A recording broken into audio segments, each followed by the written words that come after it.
Yeah, all right. Good evening, everybody. Thank you all for being here tonight. I'm Henrik Schatzinger, Director of the Center for Politics and the People and Professor of Political Science. I would also like to thank the co-sponsors of this event, the Department of History and the Department of Foreign Languages and Cultures, for co-sponsoring this event. Thank you, Professor Frohart Lane and Professor Wargier, as the department chairs of the respective academic departments. I would also like to welcome the viewers who are joining us via the Ripon College Live Events channel. So, in September 1973, a CIA-assisted coup overthrew the democratically elected president of Chile, ushering into the Pinochet dictatorship. In 1975, Kathleen Osberger, a recent graduate and lay volunteer from Notre Dame, left for Santiago de Chile to teach in a Catholic grade school. Upon arrival, she was told a secret. The religious women she would live with sheltered dissidents in the crosshairs of Pinochet's secret police. Given the ever-tightening bias over the citizenry, brave and prophetic people reached out to protect the dissidents' lives in a world without due process and where detention, torture, disappearance, and death reigned. Soon, Osberger is handed a blindfold, a warrant, and must go on the run. Osberger's recently published book, I Surrender, a Memoir of Chile's Dictatorship 1975, which is now available on Amazon and other places. It's extremely well written, and I certainly recommend that you purchase it. Depicts the solidarity of the Chilean people and the transformational role of nuns and priests dedicated to serving the poor, while also highlighting the changing and challenged Catholic Church. Kathleen Osberger earned her bachelor's degree at the University of Notre Dame, an MA from Maryknoll School of Theology, and an AM from the University of Chicago School of Social Work Administration.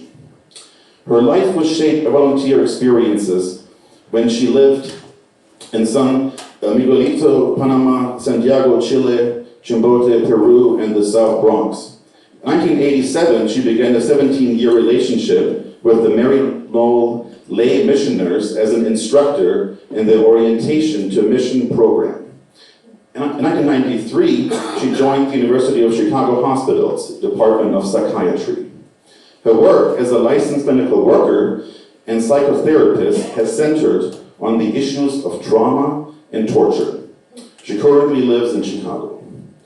Joining Kathy this evening is Brian Smith, Professor Emeritus of Religion and former co-director of the Center for Politics, several years before his retirement. Brian was in Chile at the same time as Kathy, in 1975, doing research for his dissertation in political science at Yale University on the Catholic Church and politics, including under the first 2 years of military dictatorship. He was also a Jesuit Catholic priest at the time and served as assistant pastor of a small Catholic community in a poblacion in the western sector of Santiago. He and Kathy met while they were in Chile, including on the fateful day in early November 1975, when she was arrested by the secret police. Kathy and Brian will have a conversation for about 35 minutes, and this will be followed by comments from two college students, Kainena Gray and Connor McIntyre, who will give responses for about 10 minutes before questions from the audience. I'd like to thank our students for their interest in this book and for their willingness to offer their thoughts on it. Please join me in welcoming author Kathy Osberger and moderator and Professor Emeritus Brian Smith.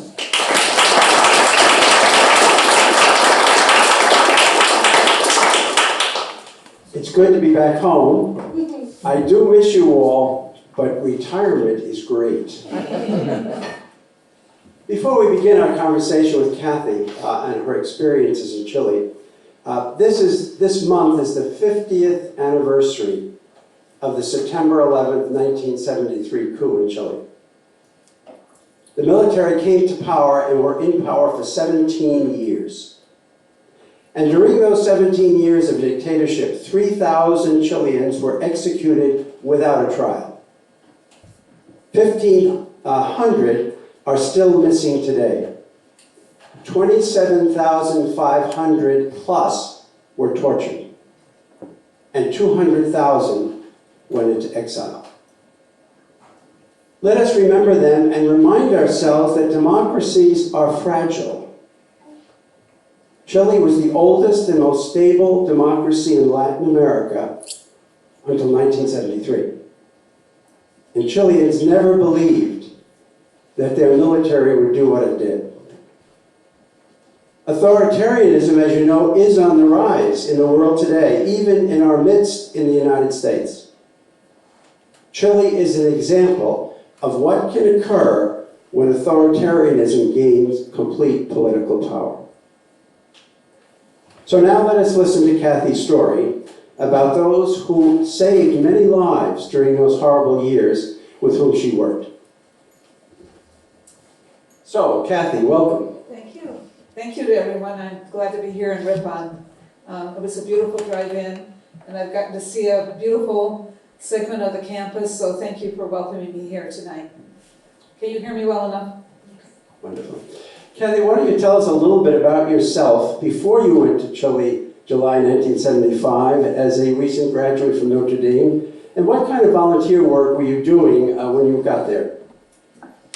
Well, first of all, I'll tell you that I was 22, like many, close to the age of many people in this room, and I grew up in South Bend, Indiana, and when I was 12, I started babysitting for one family in our neighborhood who was Latino at that time. And they were Nicaraguans. And I was 12, and they had 7 children between the ages of 2 and 10. And I earned 35 cents an hour. So that's where I began to have my love for Spanish, and followed that in high school. I studied Spanish very hard. And I want to tell everyone who's working in the modern languages, learning a new language, it's really worth your time. It gives you a passport to your future. You don't know where another language can take you. So I encourage you on that. That was very important to me, and when I got to college, I looked for opportunities that were happening at the school for, we had like weekends that we went in and we saw inner cities, and we learned about from the activists in the inner cities what it took to bring about change. And I also got to go to San Miguelito, Panama one summer for 6 to 8 weeks. And again, I was immersed in a new reality. So when my graduation time came, I have to be honest, I didn't have too many job offers. But one of them came up very surprisingly in April of my senior year. And a priest on the campus, Father Don McNeil, said, "Kathy, would you like to go to Chile and be a volunteer teacher and in a new program we're starting for young graduates?" And I was like, absolutely, I've always wanted to go to Latin America, so it was an incredible chance. Even though it was a time that I knew there was a coup. So the coup occurred, the coup d'etat, the golpe, the overthrow of Salvador Allende's government occurred 2 years previously. And I knew there was repression, but I had lived in Spain studying, and there was a military general there, Franco, and then I was in Panama that summer, and there was another military general, Torrijos. And of course I told my mom, "Mom, what can happen? The university sponsoring the program, everything will be all right. And I'm living with nuns and teaching in a grade school." So that's a little introduction to me at the beginning. I went on the program with a few other students. I was the only woman in the group because at that time I was in the first group of women admitted to Notre Dame. So I was the only woman going on this effort that we were working with some of the Holy Cross priests. And I flew ahead to Chile. And when I arrived in the airport, all of a sudden the reality started to hit me. I walked into the airport. It was cold and damp outside, but inside it was chilling because in every corner there were guards with automatic weapons swaying and pointing them at everyone going through the international checkpoints and checking everyone out. So it was very frightening. And intimidating, I guess I'd say, more than frightening. It was just intimidating. And I began to feel like that whole pressure of Chile. And then the sister, Bernadette, picked me up. And we went back to the convent that was in the middle of the city. And she showed me around this, very nice multi-bedrooms. There were 2 other lay women like me who were not going to be sisters, but were there sharing the household. And she sat down and we had some coffee, and she said, "The others asked me not to tell you about this, but we hide people here who are in danger of being killed or tortured by the secret police." And I thought to myself, well, that wasn't part of the orientation. But I also thought to myself, I'm here to learn, and I need to understand the motivation. And these were not just 1 or 2 people in Santiago doing this. It turned out to be a whole network. So that's the setting for me arriving in Santiago. Well, a couple of months later, in mid-October, something happened that precipitated a real crisis between the church and the government, and you were kind of drawn into that. So can you tell us what the issue was and how you got involved? So I'm going to give a little lead-in on this. The first thing to say is that it wasn't, I'm a Catholic, and the Catholic Church was, in Chile, 90% of the people were Roman Catholic. So the Catholic Church obviously had a huge influence in the country. But immediately after the coup, it was a Lutheran bishop, Helmut Prinz, who stepped up and immediately began organizing all the other churches to come together and respond. Because what was happening? People were being tracked down by they were not called the secret police, they were just being tracked down. Anyone who had a political view different than Pinochet and the military were in the crosshairs and were liable to be picked up. Even very professional people who were in the different political parties. Chile is a very political country, and people are it's almost like your football team, people are behind their tribe. And there were thousands of students, maybe 10,000 students brought into the stadium. And many of them were pulled underneath the stadium itself to the locker rooms and were being tortured.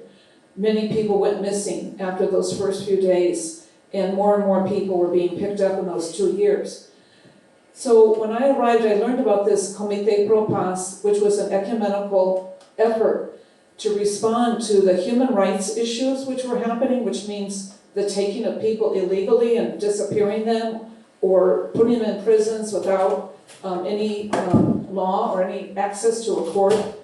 And of course, their families were very distressed. So I was learning about that, and I also went into the neighborhoods and I learned about the same Committee for Peace, the Comité Pro Paz, how they were trying to respond because the whole economy collapsed. And so already Chile was a very poor country, but here everyone was just destitute because work went away. People didn't have incomes. Most people in Latin America still live week to week or day to day. So this was a very tragic time for the whole country. So Brian asked me what happened in October. Well, what happened in October was that tensions were building between the military government under General Pinochet and the churches. Why? Because so many people had been disappeared. We were 2 years into the coup, after the coup, and all these families who were missing their children or their husband or their wife were demanding to know, where are they? So when you see this book cover, it's a protest march of the women whose husbands and sons have been disappeared. And they're saying, where are they? Tell us. But of course, the military didn't want to admit what was happening.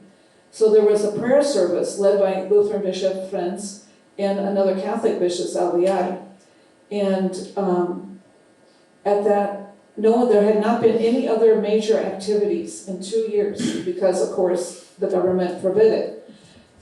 but they couldn't forbid a church gathering. So 4,000 people came out to a church service to say, basically, show us, tell us where they are, where are they? And that angered Pinochet. And so he started to target the church directly, first by not allowing Bishop Friends back into the country when he had to travel to Europe. And then as things moved on, you asked what happened. So I was teaching in the school, and I was probably about 6 to 8 weeks in the country, and one day I'm coming down the main street. It would be like saying, you know, the main drag here in town. Or my hometown would be Michigan Avenue, but it was like the main street called La Alameda, the Grand Avenue. And while I was walking down the street, all of a sudden, the vendor who was selling newspapers started shouting, "There's been a shootout. There's been a huge shootout. The secret police have found the headquarters of the militants, the armed militants who were named the MIR, Movimiento Izquierdista Revolucionario, the leftist revolutionary movement." Well, you can imagine the secret police were thrilled to land and find all the major people of an armed resistance group in the country hiding out. So a huge firefight went on overnight. And when he started, when the newspaper man was reporting that that had happened last night, wow, everyone walking down the street just froze. And I could feel this fear going through me. And I hurried home. And funny thing, no one went to buy newspapers. No one wanted it, because if you approached and bought a newspaper, that might show that you were kind of interested in the fate of the MIR. Okay? Or you might be questioning the police. So everyone just kind of backed away. And I went home, you know, with fright in me. When I asked the sisters, what's happening, you know, what do you think about this? I was telling them what I saw and felt, and they said, oh boy, things are going to get rough now. So, you mentioned in the beginning that the sisters were hiding people in trouble. Did some of these miristas approach the sisters for assistance? No, it came through different channels. So I was told, you know, we talked about the story that there had been a shootout, but we didn't think anything of it. I don't think anyone put two and two together. That was October 15th and 16th. On Monday night, the 20th of October, it was the birthday of one of the sisters, Helen Nelson, and during the birthday party, we had about 30 people, mostly nuns and priests, and some people associated with the Committee for Peace, because one of our housemates, Isabel, worked there. And all of a sudden, 3 of the top 4 militants were brought secretly into the house for safekeeping in my bedroom. It was a terrifying few days.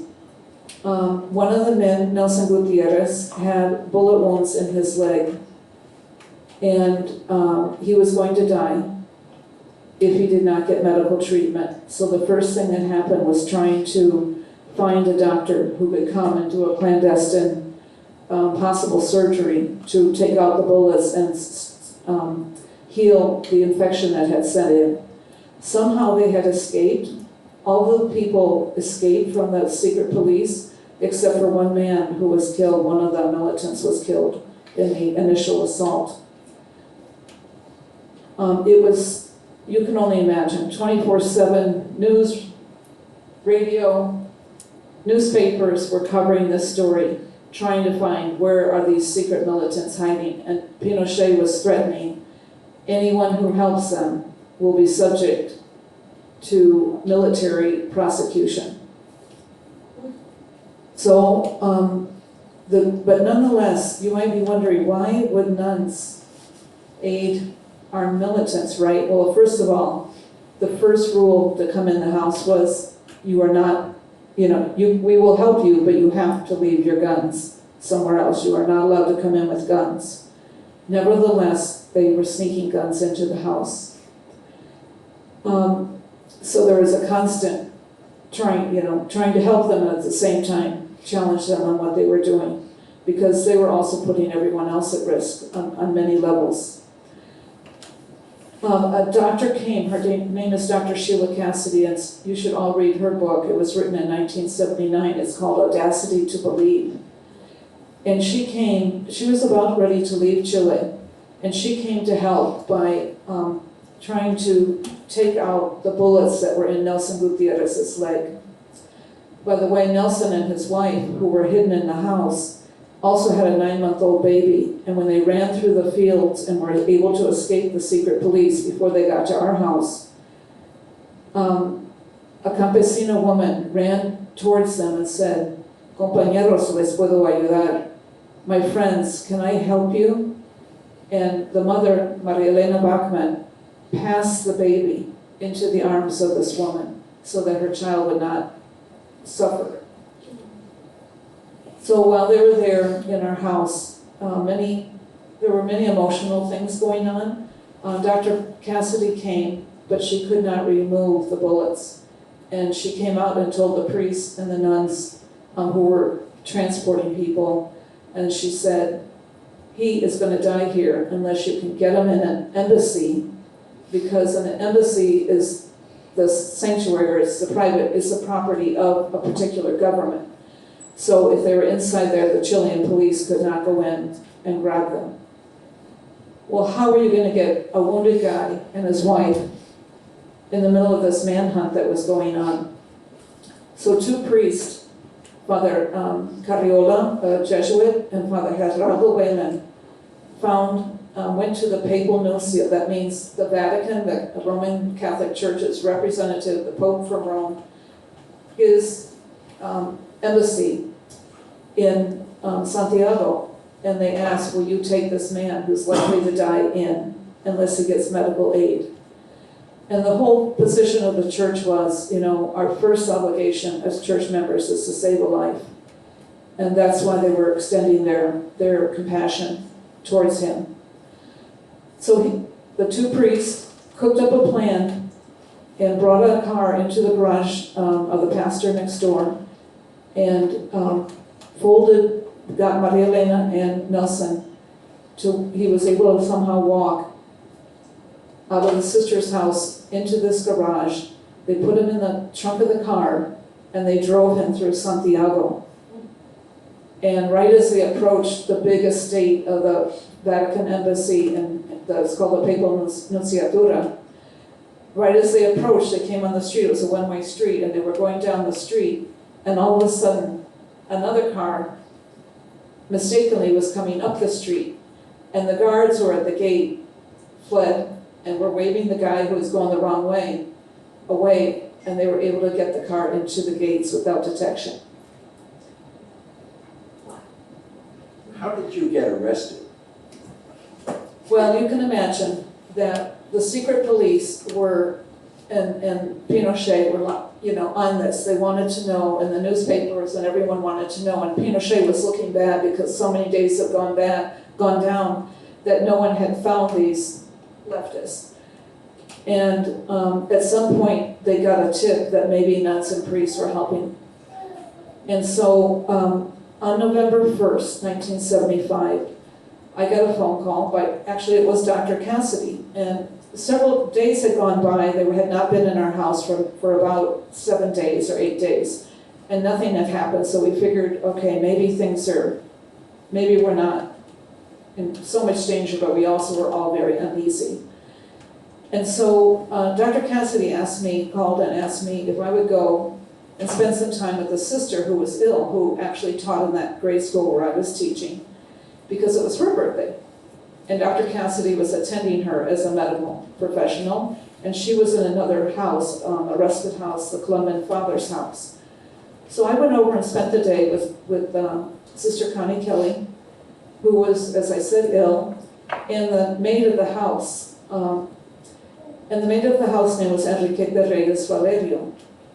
And it was a Saturday, and she made this beautiful cake and brought it upstairs to Connie's bedroom, and she brought 2 cups and 2 plates, and Connie said, absolutely not, you're staying here and visiting with us. So we spent the afternoon together. And we had the birthday cake, and we asked Enriqueta to tell us about her family and her life in Chile. It was a very nice afternoon. But I was getting anxious as night came. And I was like, I gotta get out of here. I gotta get back home. I just had an anxious feeling. Because there was a curfew, right? There was a curfew every night. You would not like this, you guys. Every night, by about 9 o'clock, you had to be figuring out how you're gonna get home, because if you were out after curfew, you were subject to being killed or arrested. And the whole country was under that curfew. So, I was anxious, I wanted to get home, and a lot of rounds of goodbyes and everything else.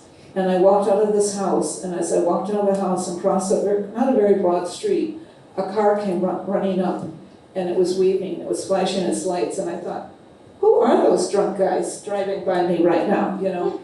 I said, were they aiming for me? I keep walking kind of innocent, across the street, and all of a sudden someone's tracking me. Someone got out of a car, they're tracking me, and they're following me, and I'm jumping on and off the buses trying to evade this guy.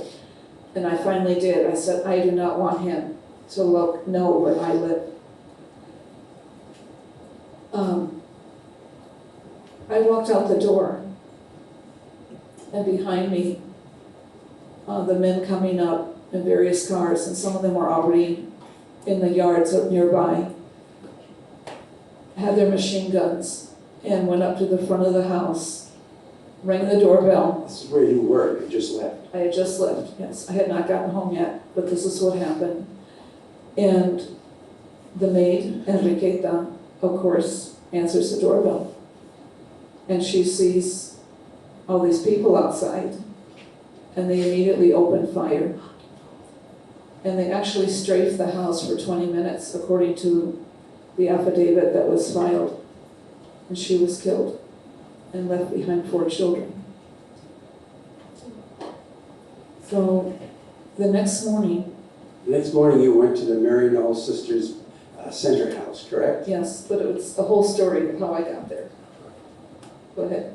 Go ahead, you want to explain that? So the next morning, we all were quite anxious that night, because it just felt like deep unease. And the next morning, before dawn, I woke up. I could feel the house vibrating because there were trucks outside the house. And of course, it's totally silent in Santiago because no one's out. No cars are running. You're not allowed out. So the only cars are their cars. And all of a sudden they come and they're pounding on the doors saying, sisters, open the doors, open the doors. And you could hear their loud voices. And you knew there were multiple cars. I knew there were multiple cars up there. So I go by the door, Sister Paula comes around, we're all in our pajamas, and they come in armed with machine guns. And they corral all of us and ask us to get our identity cards, and we bring them, and they're searching the house, and they're looking for, one of the Dina people. But they had already been gone about 7 or 8 days, 10 days from the house. And first, then another car came up, another guy came up, and he was the real commander of the operation. And he comes in and he starts asking questions, and all of a sudden he asks Sister Paula to come, and he interrogates her in the living room. And then they come and they ask me to come in to be interrogated. And when I went into the living room to be interrogated, I was standing like from me to you, maybe even closer. And this man who was interrogating me started asking me questions in Spanish. So I answered in Spanish. And then he asked me something in English. And I answered in English. He wasn't in a uniform, he was dressed in a Levi jacket, Levi pants. He was kind of tall, around 6'4", 6'6", something like that. He had bright blue eyes, he had sandy hair.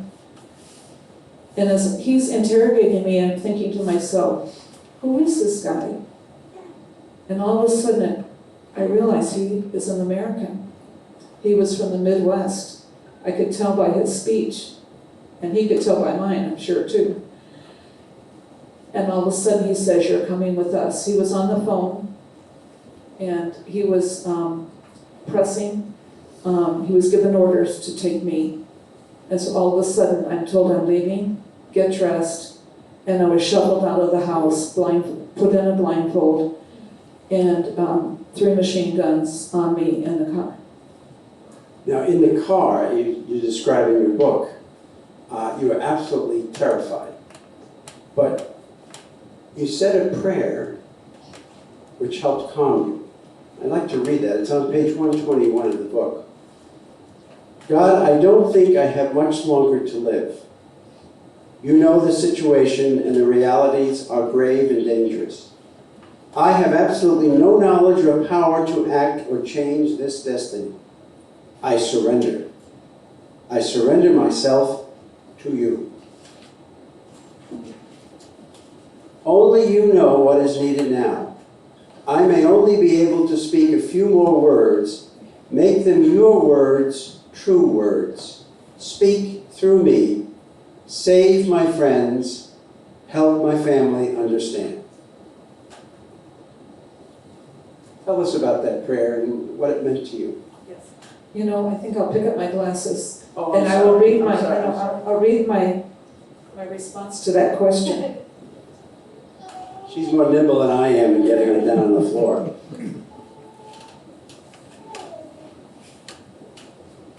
Page 121, I think.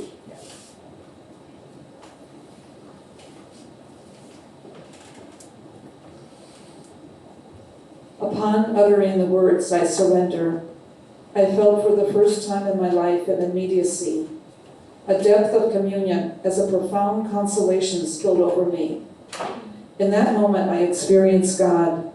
I experienced an inviolable knowing of God, infinitely present to me. A precious calm soothed me. The physical sensation lasted long enough for me to intuit that God encompassed all of me. It lasted long enough for me to express gratitude.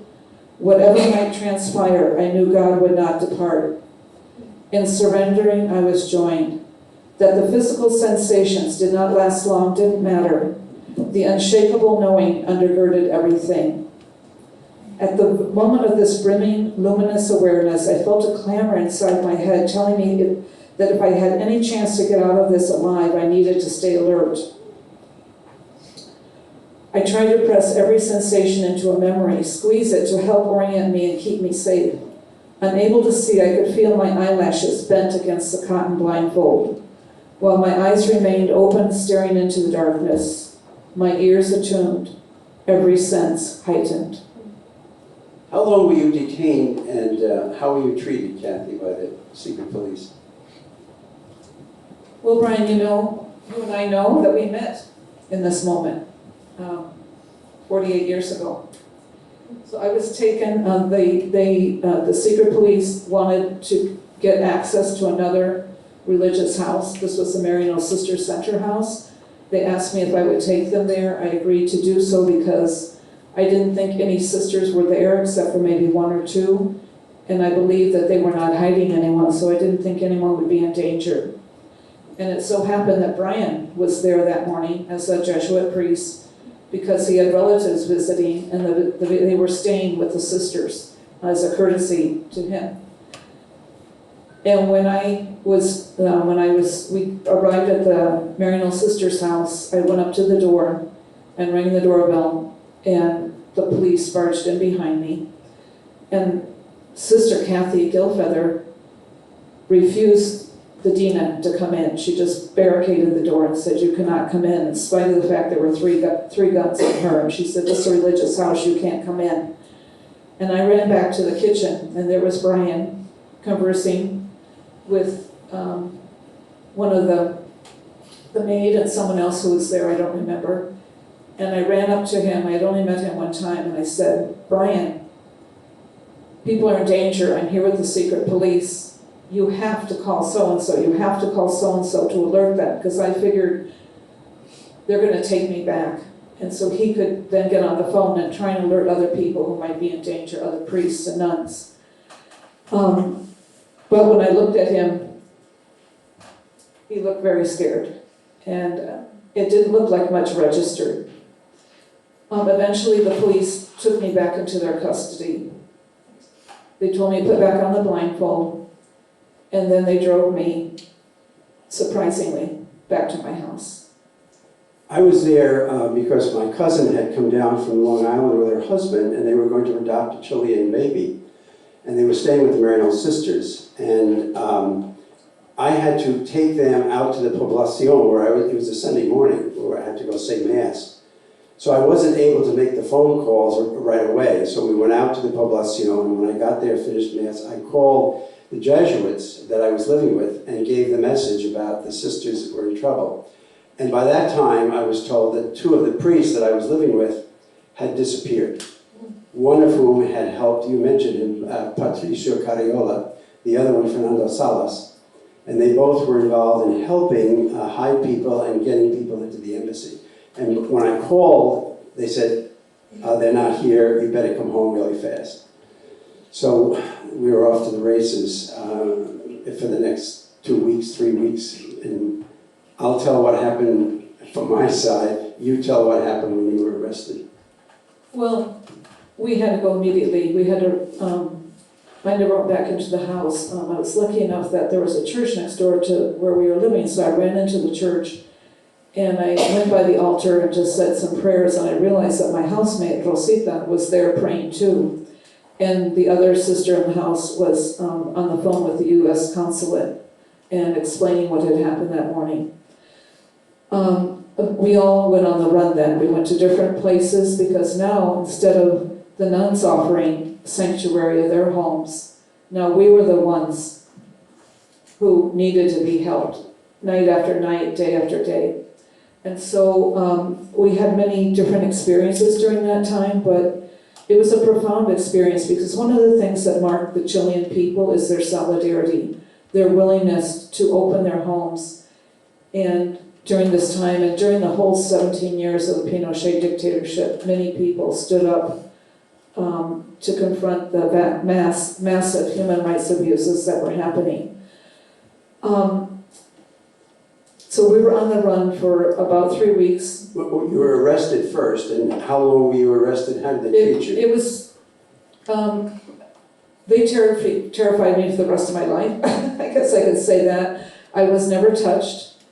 I was blindfolded, I was at machine gun point, and I didn't know what else was going to happen. I was released, basically, but still we were all being tracked to see if we could also lead the police to other sources.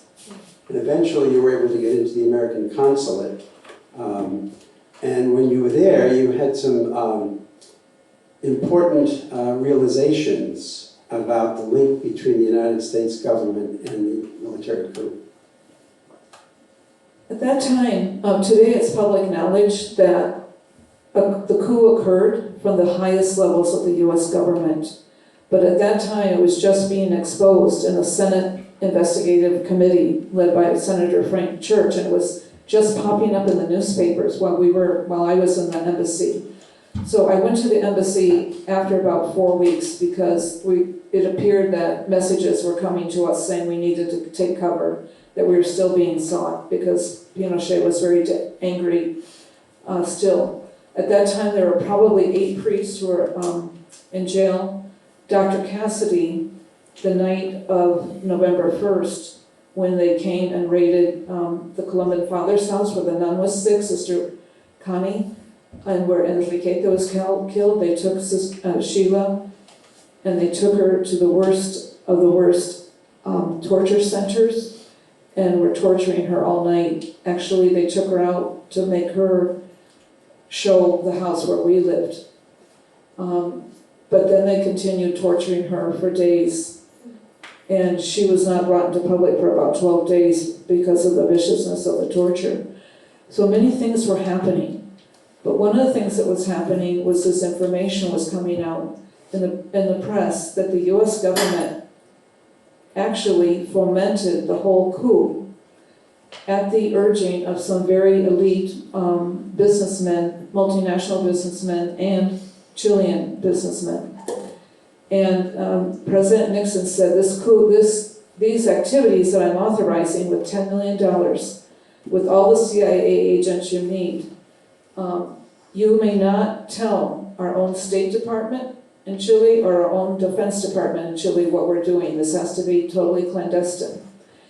And they tried to kill Salvador Allende before he even took office, but he was able to take office. So the planning for the coup continued for another 2 years until 1973. And all of this was being exposed to the American public in November while I was in the consulate. And we were given the Chilean newspapers every other day or something, so I could kind of follow the news. At the same time, in New York City, the UN was meeting, and for the first time they were condemning Chile for its extraordinarily horrible human rights activities. But as I was sitting in the consulate, I kept thinking about the evil I felt the morning that I was taken, and seeing an American colluding in all of these activities. There was something sickening to me about it. You had a definition in the book of what evil means to you. And you say in the book, it's vaporous, it's airborne, and it had no boundaries. Yes. What did that mean for you? Well, it was just the feeling, like it's like, what is it that I'm feeling? But I also felt it because when we were in the embassy, there was no place where we weren't supposed to be staying there. So they made a room for us in like an attic area, and there was Sister Bernadette and myself. There were 2 beds and a table lamp, and then they kind of cleared out an attic space for us. And at night, we were allowed to go under Marine Guard up to the next floor, the 3rd floor, where there were showers. So one of us would take a shower and then the other one, but we'd be under Marine Guard while we were in this room, which was kind of a conference space, some plastic tables around where the staff apparently met, because on the blackboard they had lists of names and check marks or scratched them out, probably saying who was going to get a visa, who's not going to get a visa. But in that same room was another door in the back with a big security doorknob on it with buttons and everything. And above it, in the transom, was etched DEA, Drug Enforcement Administration. And I'm like, what is the connection between the drug enforcement and this feeling that I had? I had the same sense of evil coming out of there. In writing the book, I learned that, in fact, on the weeks after the coup, Pinochet had come into power, and so he knew where all the drug trafficking spots were, and so all the drug transport spots. So he picked up all of the people involved in that and turned them over to the U.S. government. But then he took his secret police and reinstalled them in all of those places, and they continued running the drug operation. Of course, the U.S. people had to understand that. And that's how they got the money for the secret police. Right, that was part of their Running slush drugs. fund. They were part of the slush fund. The tacit approval of the United States. Yeah. So that was, I learned that at the end, but on that day, actually, November 25th, when I was there kind of meditating on this, it was the first gathering. So there's another to that metaphor of vaporous, airborne, no boundaries. As I learned later that on November 25th, that was the first meeting of Operation Condor, Operación Condor. So for those of you who know about Latin America, there was collusion between the six countries in the southern cone of Latin America. All ruled by the military. All under military dictatorships. And they were colluding, so if they wanted to get you from Chile, who's over in Argentina, the Argentine government allowed the Chilean agents come in and pick you off, and vice versa in Bolivia. Bolivian were able to come into Chile and pick off who they wanted. So it was a terrible time. But eventually, I'm able to track down who was the man who was the American commander. I called him the American commander, who had interrogated me. And it turns out that his name is Michael Townley. And in 1976, a year later, he had been responsible working with the DINA. Now, it's not clear if he was ever on the CIA payroll or not. It's denied every which way. But he was working with the DINA, and he was being sent on international hit. So he created a car bomb that killed an exiled general, Chilean general, who left after the coup and was living in Argentina. And this car bomb exploded under him and his wife in their home in Buenos Aires in 1974. In 1975, in Rome, the former head of the Christian Democratic Party, which would be like saying pretty much, you know, a semi-Republican, semi-democratic, semi-Republican leaning centrist party, Bernardo Leighton, he was living in exile, and he and his wife, there was a hitman that was hired by Townley from the Italian mafia to off him. Unfortunately, or fortunately, they both survived a very serious intent on their life. The bullet went through his head, but it also nicked his wife's spine, so they both were debilitated for the rest of their lives. But the third hit, folks, was in the fall of 1976 on Embassy Row in Washington, D.C. And some of you might remember that. And the person who was the target at that time was the former Chilean ambassador to the United States. His name was Orlando Letelier. He and a colleague who were working in Washington, D.C. In the middle of the day, they were going to work. And again, Townley was there pressing the button to annihilate this enemy of Pinochet. Pinochet designed all the hits, and other people colluded with them. And of course, the U.S. was extremely upset that there was something bad happening.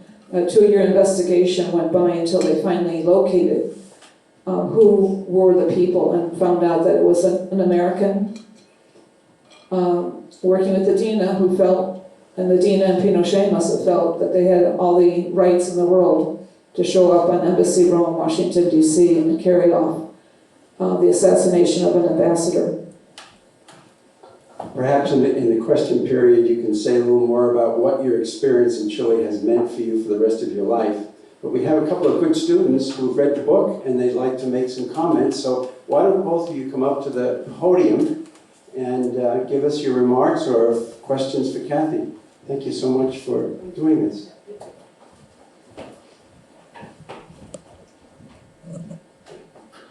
Okay, so the first part that I had a couple questions on was pages 62 and 63. A visitor arrives, and so I was talking about Normita and her experience living with you guys and how she left you a note, and that part really stuck with me when you said a few weeks later she returned to Vascalero, leaving behind a goodbye note for me. I read it once, then twice, then I tore it up because it would be dangerous to remember her.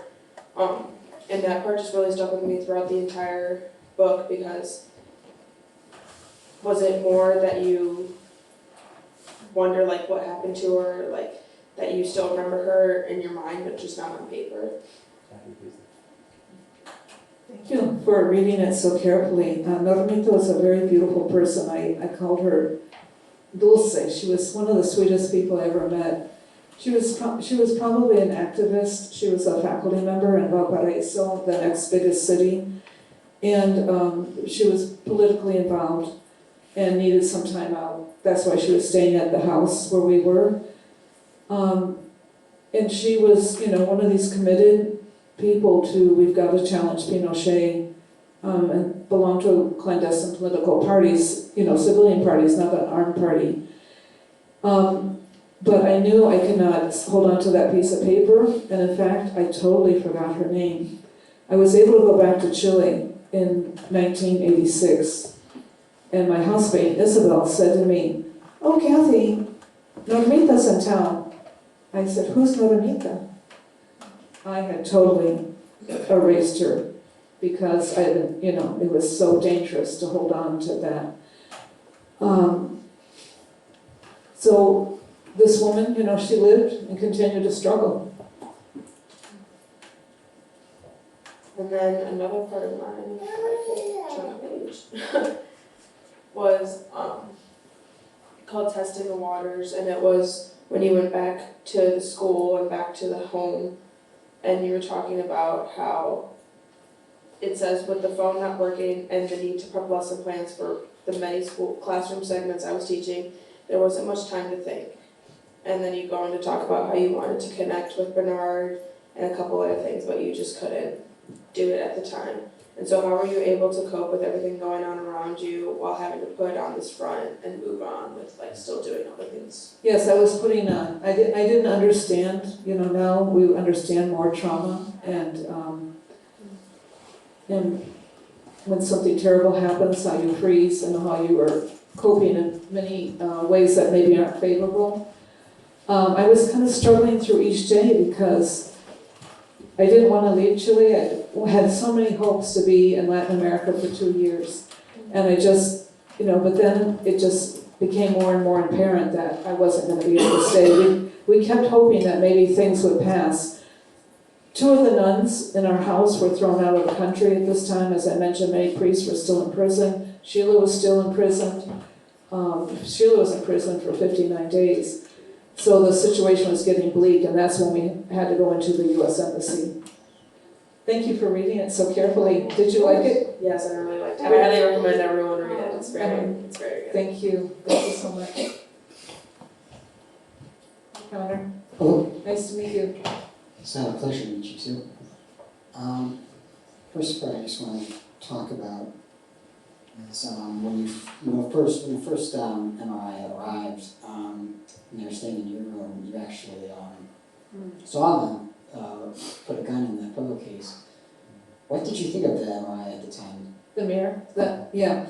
So that night I was, so this is the day that I said there was a party going on, and 3 of the top 4 leaders of MIR were brought into our house.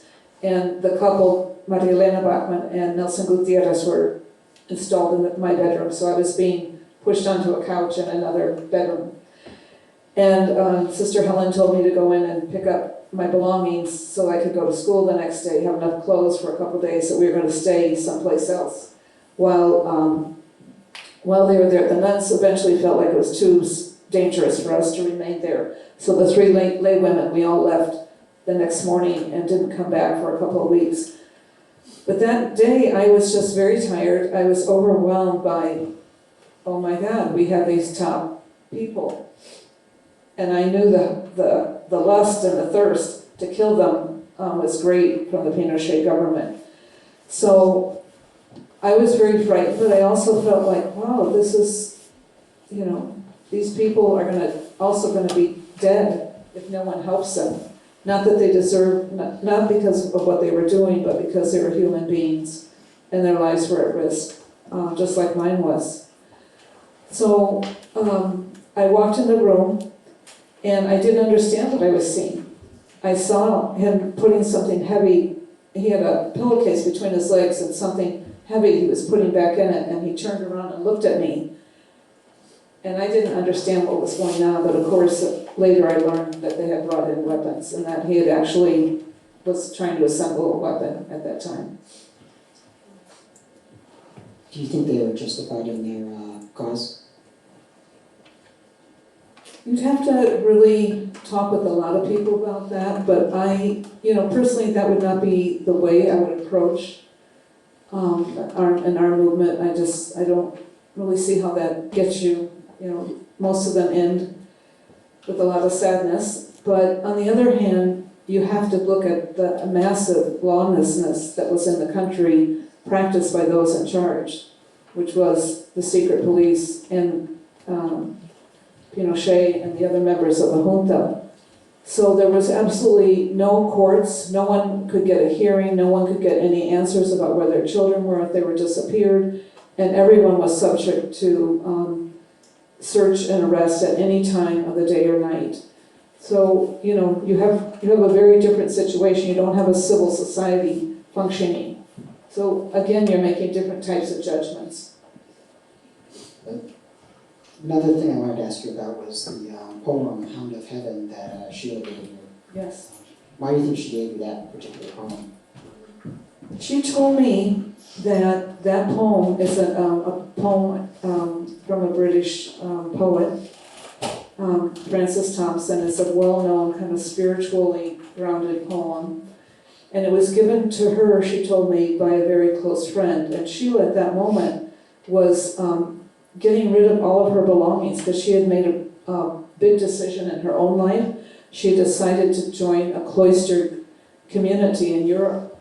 And so she was not going to be a doctor anymore, and she was going to go back to Europe. She was weeks away from going back to Europe when she was picked up and tortured.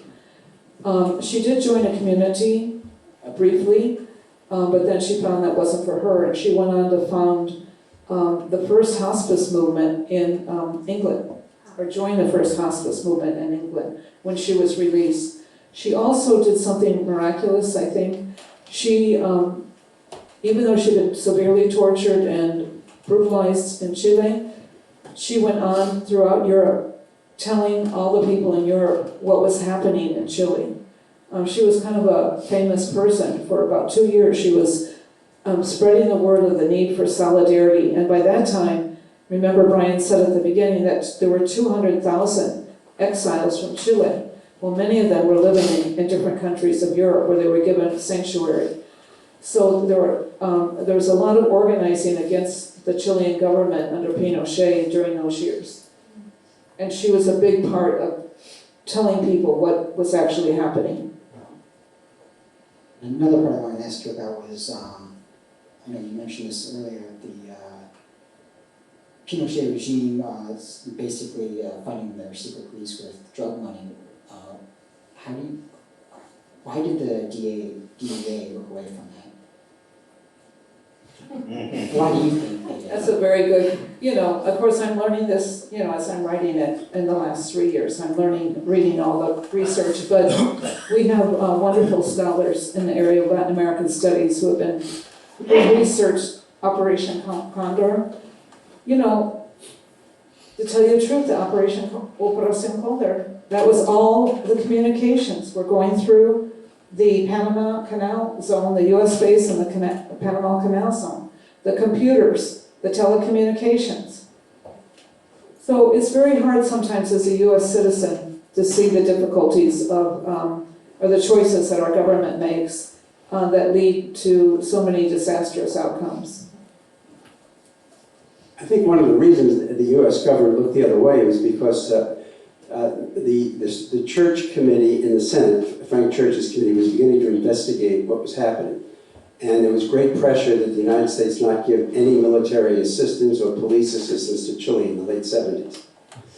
So how was the secret police going to get its funds to operate its activities? And it was done through the drugs. I think there was a parallel, was there not, in the Iran-Contra situation where the CIA used drug money to fund the Contras in Central America. So the drug trade has not been opposed to U.S. policy. U.S. policy at times uses the drug trade to get money which it cannot get from the Congress. And that's why we as citizens have to be very astute and read and speak up when things are not correct. The last thing I wanted to ask you about was Michael Townley. Yes. Do you think he was CIA? Well, basically, yes. I believe he was probably on the payroll because in many accounts by scholars such as John Dingus and Saul Landau, and also Peter Kornblue, who has written the Pinochet file, none of them can find actual proof that he was part of it, but they knew from embassy staff that he was kind of a frequent flyer in the U.S. Embassy itself, kind of visiting and chatting with the political officers. Some of them may have been CIA because they're undercover, but they may have been sharing information. He was also part of a group called Patria and Libertad before the coup, which was kind of like a semi-armed, like thug group that went out and tried to create political turmoil and have kind of battles with the leftists. So he had been, moving in that direction for a while. When you read the book by John Dignas and Sal Landau, they go through, at the end, they have 21 pages where they demonstrate all the avenues they tried to go down to get information from the US government to clarify certain things. And they were blocked every which way but up, So I think the sad part for me is that all the information is not out there for us to truly see what happened and how all of this manipulation and evil was really going on with our tax money and with our lack of consent. What do you think? I think yes, yeah. Okay. My last question is, do you think things like what happened in Chile still go on today? Unfortunately, what happened in Chile rolled through all of Latin America and all of Central America in the 80s. The drug issue, never can be solved.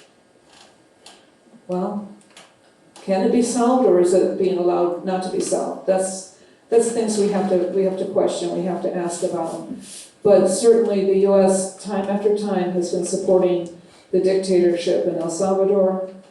I'm not saying that socialism is the right way. I'm just saying if a country democratically elects a president because they believe that maybe a different path might work for them, a different proposals might work to bring about greater equity in the government, which was the case in Chile, because what was happening is then and still now, much of the wealth of Chile is being extracted through the great resources of minerals. I mean, you'll be hearing about Chile well into your adult life, because guess what Chile has? Lithium, copper, uranium. These are like the fuel of the future. So we're going to be seeing the story play itself out. And one of the things that Allende wanted was he didn't want to keep people from the outside from working, but he wanted a fair shake of the money, the resources that were being turned over and to the private wealth of these companies, and none of it being shared with the country. And that was the only way that Chile was going to be able to fund some of the desperately needed resources for the vast majority of the poor in the country, and to move ahead. So it's a complicated story, but it is a story that repeated and repeated itself in Central America. And of course, today we're seeing the effects of much of it in the destabilization of the governments that is leaving people to just flee and try and cross our border. Thank you so much. Thank you, Connor. Thank you, Kamina. Thank you. You've been a very patient audience. Give it a nice hand. We have gone over time, but I do want to give you folks a chance. If you have a few questions, please ask them now. And we'll also stay around for a few minutes afterwards to engage in your conversation. Mandy. Yes, thank you so much. It's incredible that you're here. I think it's so amazing that you guys met in that way so long ago. I think we're kind of like the most special audience you've ever spoken in front of. But thank you for reliving your story with us, because we know that takes a lot of that emotional energy, and it's just such a gift. I've been able to be in Chile in 2006 and then in 2016, and so I did get to go to the Museum of the Disappeared and actually went into a room where the torture happened, and like just hearing it from your experience was just like mind-blowing for me. So my question... That museum is Via Grimaldi, where Dr. Sheila Cassidy was, where Dr. Sheila Cassidy was tortured. Yeah, it was very unreal to go into a location where it actually happened. And it was just really important for me when I returned to take the time to do that. I guess like I went there in 2006 during the Toma, where kids were actually taking over their schools because they were protesting the lack of funding there. They wanted their schools to be better, so they took them over and destroyed them. And it was really kind of unsafe. It felt unsafe at that time. And I think I started to realize that people here are very different when it comes to being politically active. And it's very common to be politically active as a young person. So I'm kind of curious if you ever make parallels to the political activity of young people in the United States versus there, or if you kind of just stay out of thinking about that. And then my add-on question is just how you feel about the big statement that everyone signed with the 50-year anniversary, and how do you think the Chilean people feel about that being signed by all the people in government about just saying that that was a bad thing, like that just happened? I think that's heartbreaking. I think people are trying to whitewash history. And so I think that is tragic, because I know many people don't want to feel that pain again. They don't want to point it out. They want to just have it go away because they were very terrible years. I spoke last week at the University of Arizona, and a Chilean woman stood up, and she could barely speak because it was raising so many emotions for her. But yet she was still, condemning what happened by the U.S. secret hand in it. The Chilean people are super, super political, and they're engaged in their political parties and in their tribe. And so just like, we might belong to a tribe of Democrats or Republicans or independents, we belong to tribes, and we like certain policies that we think are good policies. And they've struggled, and they fought for 5 decades. They fought to bring back for 3 decades, they fought to bring back their democracy. And it's been a rugged road. And anyone who says, oh, let's just throw the bumps out and turn everything over, believe me, Chile is a cautionary tale for that kind of thinking. We need to get sophisticated. We need to, demand social justice and work for it. And it's going to take hard work. It's not just wanting it, it's acting for it. Thank you. And the most dangerous thing is the misinformation we're now getting through so many media.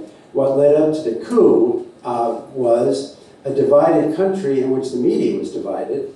And what people didn't realize was that our government was funding right-wing media that were making all these charges that Allende was a communist and a dictator, and he was going to arrest everybody, and there was going to be torture.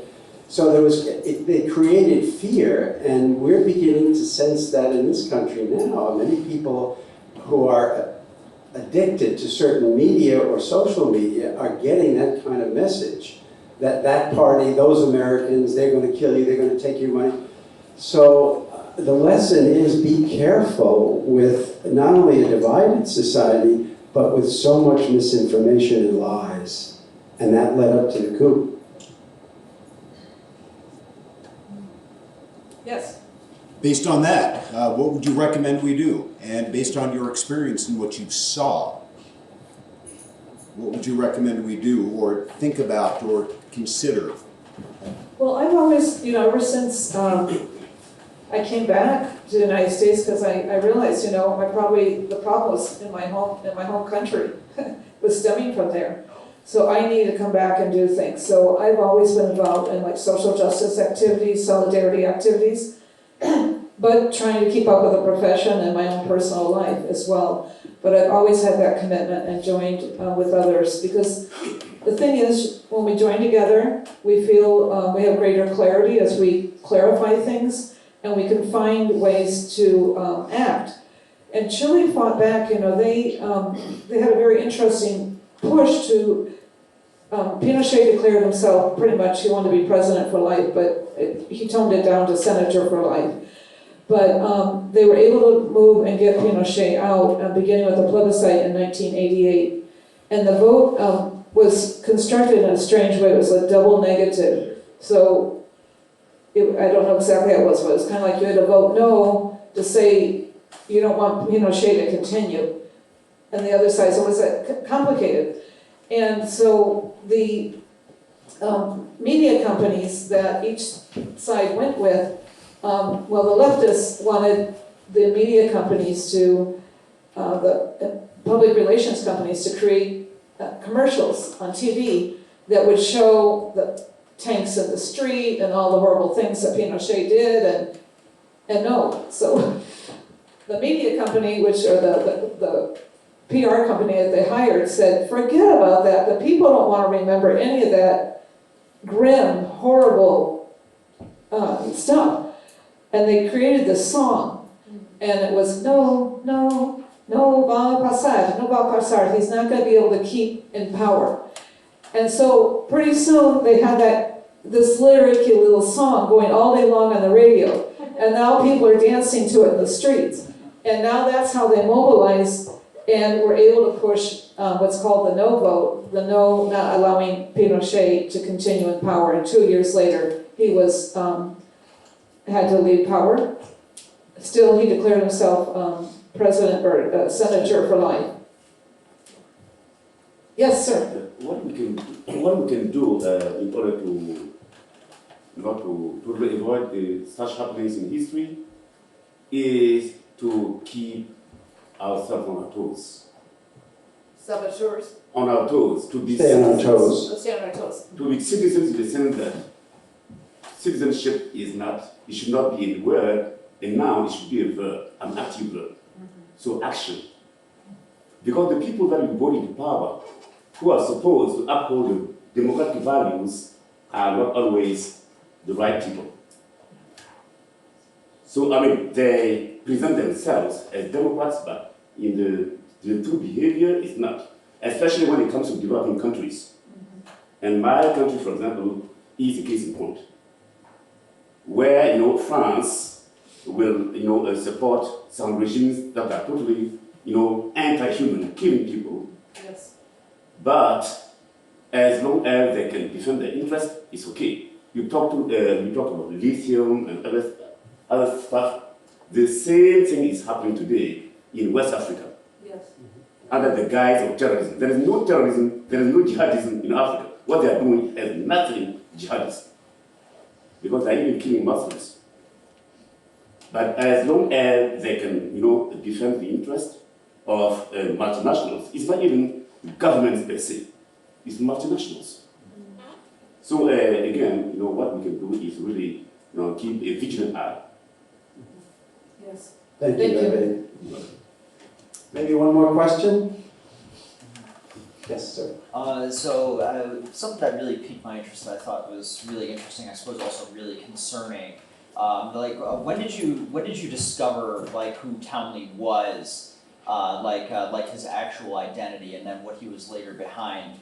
And then the second part, after you returned to the United States, what did the staff at Notre Dame think of your ordeal and what you went through? Good questions. First of all, I learned about Townley's name from my housemate Isabel before I left Chile. And I told her what had happened to me, because she was kept in the front room. She never saw him.